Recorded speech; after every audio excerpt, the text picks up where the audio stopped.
You're doing a good job. Right now, Olivia's going around and giving everyone a cup. Are we having ice cream or something? Did you give your offering? Chocolate. Barbara. Miss Barbara. Did you need the offering basket? Because you never got that one. Okay. Well, good morning, y'all. I'm glad you were able to make it. Glad you decided to join us today. And today, I asked her to go around and give everyone a cup. Can you bring me one too? They're stuck together. So did I pique your curiosity? Yes. Yes? Wonder what I'm going to do?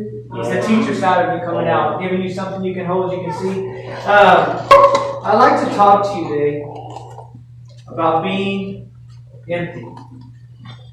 About being empty. I'd like to talk to you about that feeling you get when you've done everything that you can do, that you've put in everything that you could put in, that you have poured yourself out as far as you possibly can go. You've constantly given to other people. You're constantly trying to encourage other people, and you find yourself empty.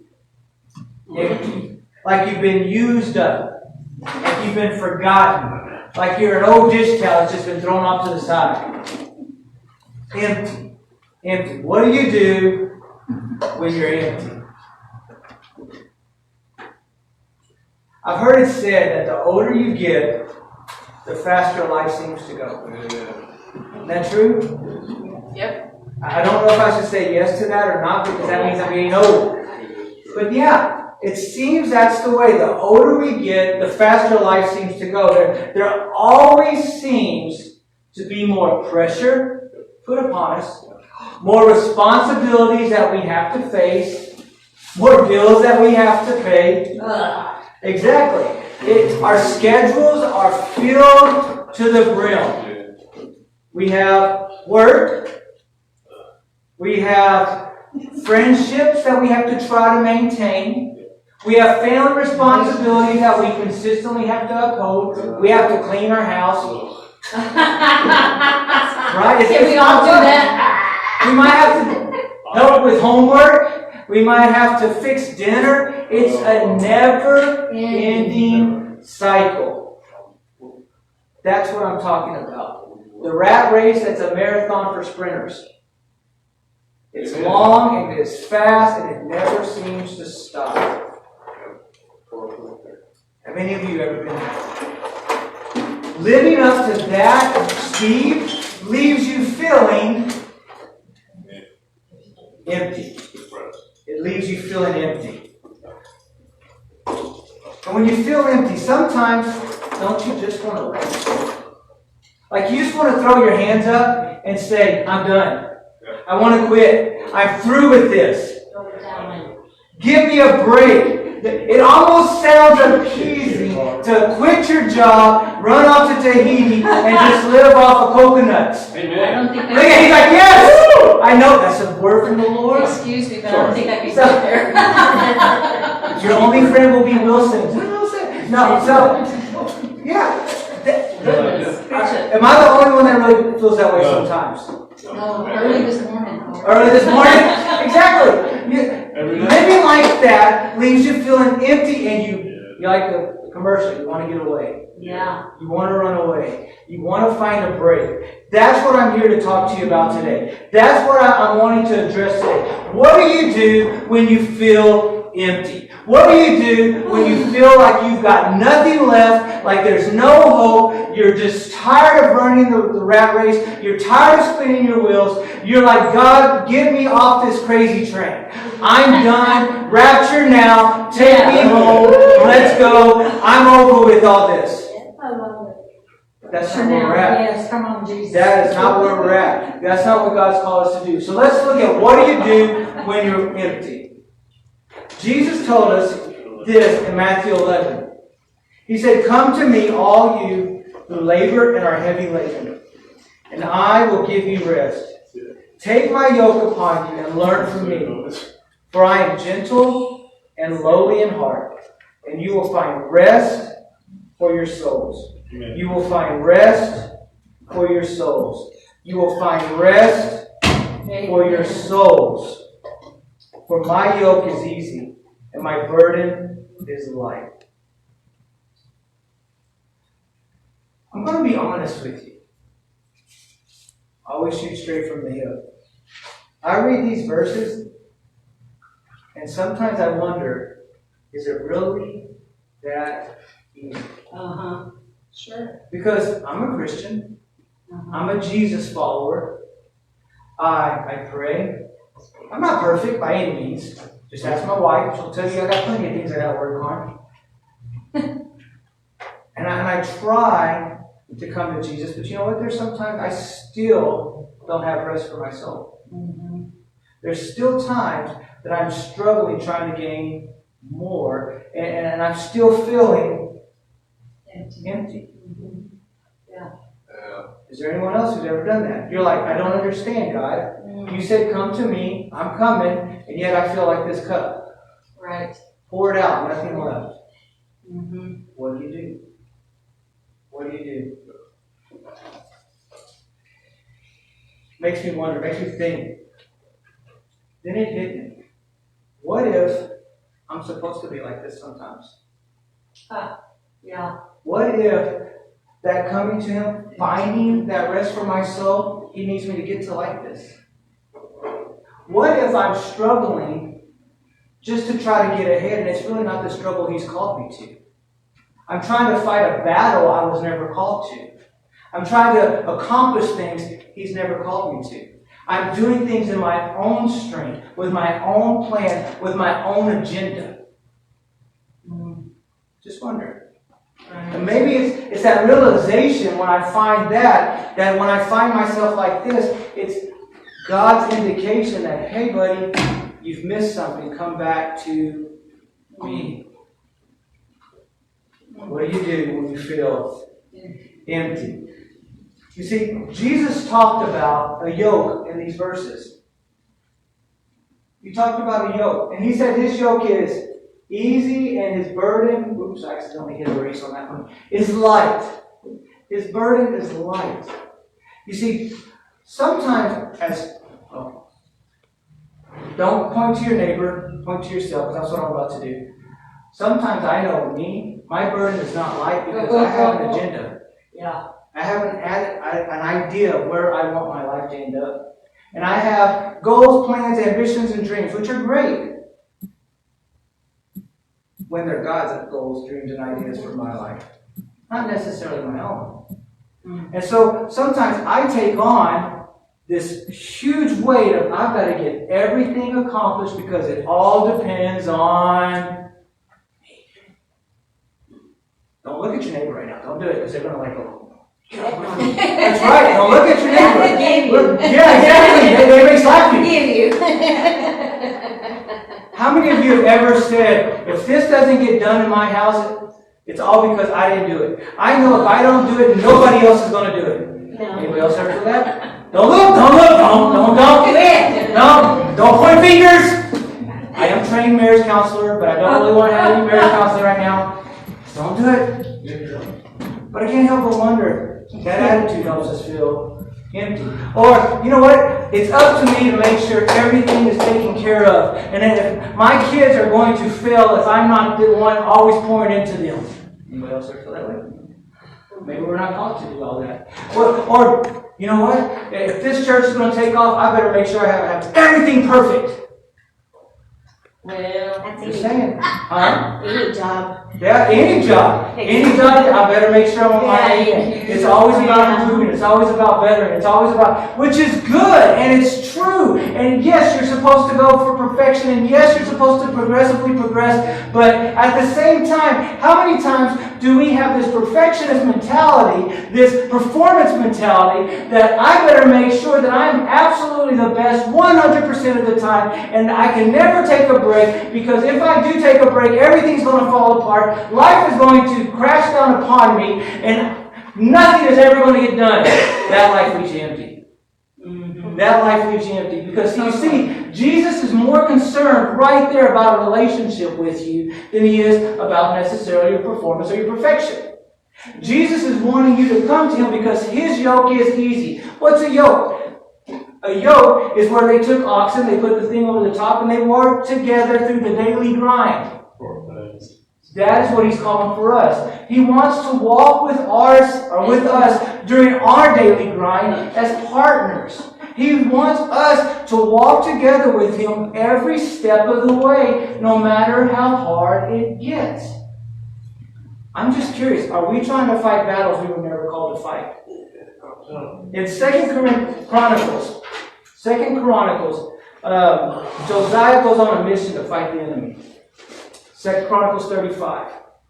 And he had been warned by God not to go out and fight this enemy.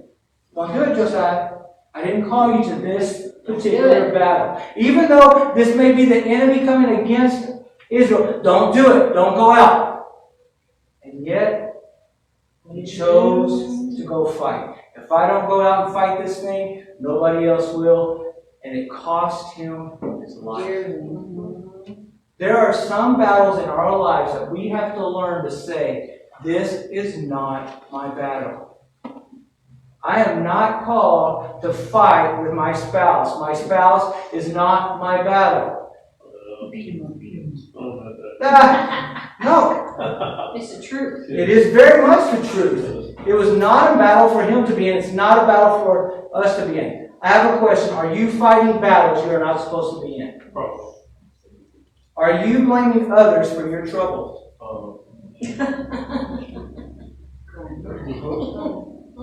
Are you blaming others for your trouble? Do you count them as your enemy? Was not your battle. Are you finding fault in your neighbors? Are you holding on to grudges that you were never meant to hold on to?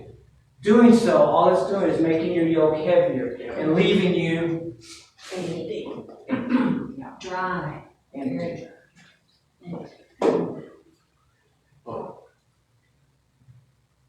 Let's not get caught up in wasting our energy in battles we were never meant to fight.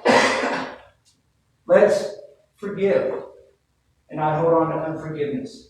Let's love and not hold on to grudges and hatred toward others. Let's trust and not think that we have to carry everything on our own. These are battles we're not meant to fight. There is a particular battle, though, that I want you to know that we should be in the fight for. You see, Jesus called us more than conquerors, right? In order to be more than a conqueror, you had to conquer something. So there is a battle that I want you to look at. And that battle is for you never to give up. Let's look at Luke 18. And the Lord said, let me give you a little background.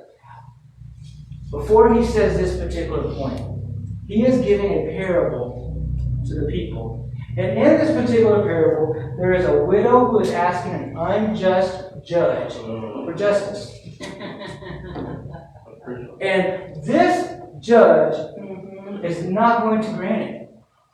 And she comes and bangs on the door. Well, I want justice. I need you to move. I need you to move. And she continues day and night, and day and night, day and night, until finally the judge can't take it anymore. And he's like, you know what?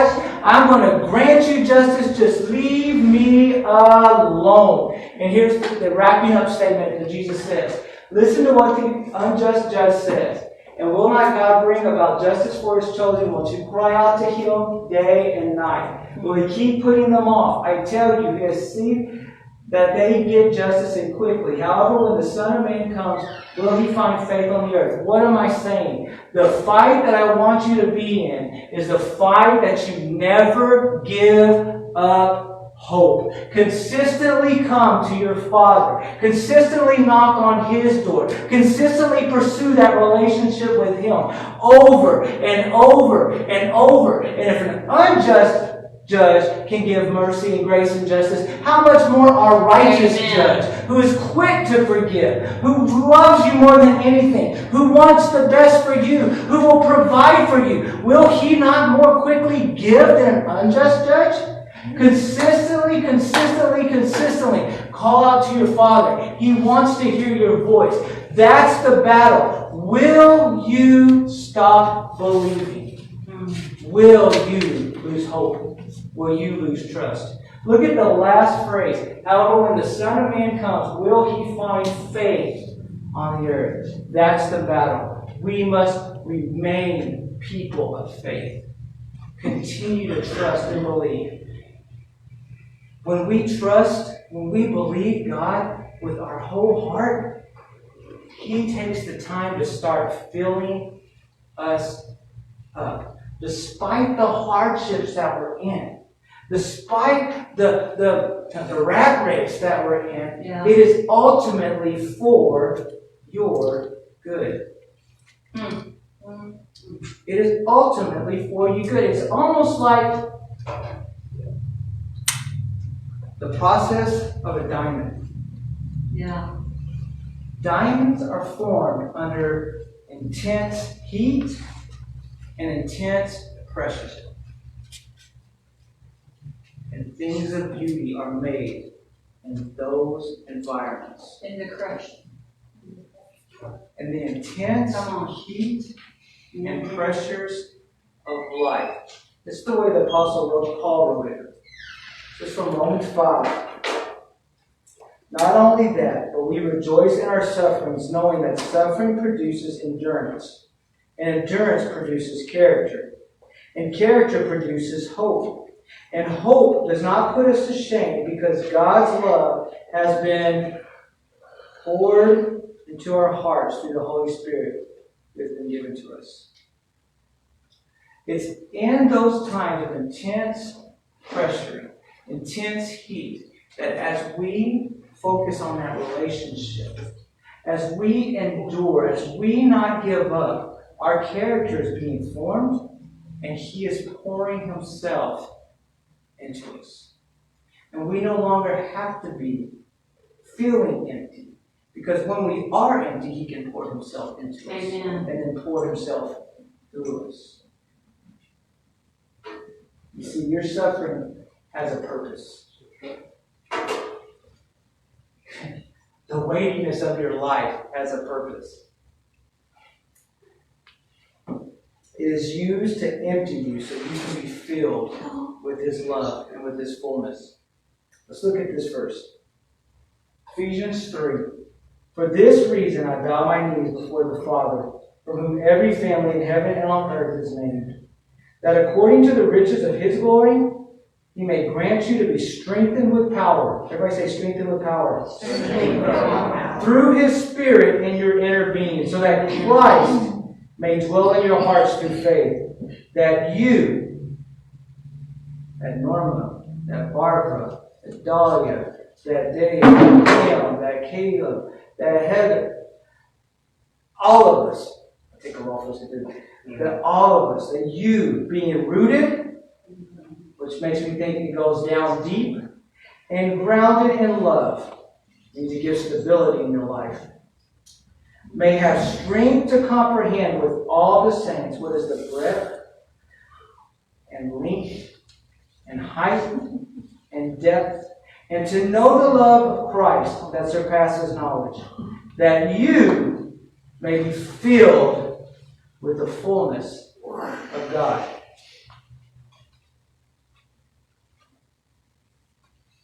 What do you do when you're empty? You focus on your relationship with God. Yes. You take the fight of faith where you don't give up. Where that you truly trust that He is who He says He is. That He is faithful to complete the work that He started in you. And that He's big enough to handle every problem that you face. That you walk consistently with Him day in and day out. That you remember that His love for you is bigger than you can ever imagine. And you remember that despite whatever circumstances you're walking through, He is making something beautiful out of it. And in doing all that, He fills your cup.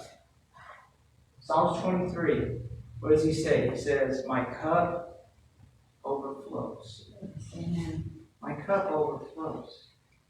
So, as we do that, your light will shine and you'll illuminate. It's not our circumstances that cause us to light up. It's our response and our faith through those circumstances that causes us to light up. So you may be here today, or even online, and you're like, you know what? I'm empty, God. I'm empty. I am so tired of pouring myself out. I have nothing left to give.